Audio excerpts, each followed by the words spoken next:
A family tree worksheet allows you to review the line from Abraham to Jacob.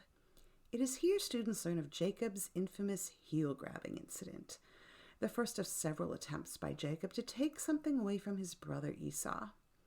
Students then color code descriptions of Esau in red and those of Jacob in green.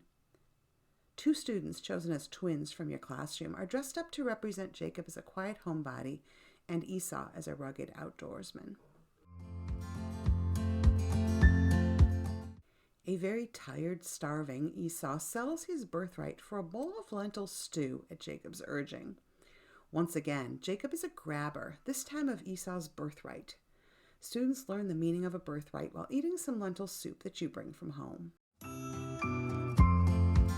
Your dressed Jacob and Esau twin students, true to their personalities, will go in opposite directions during this portion of the lesson.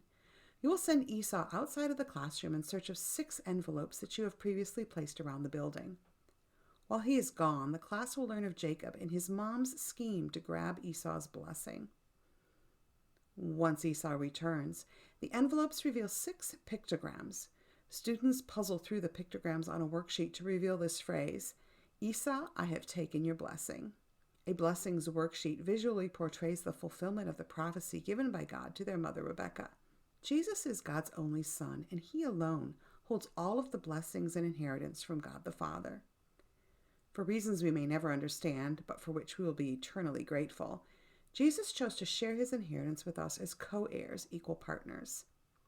Students reflect on a few applicable verses and then write a response letter of appreciation to Jesus, who chose to share his inheritance with us.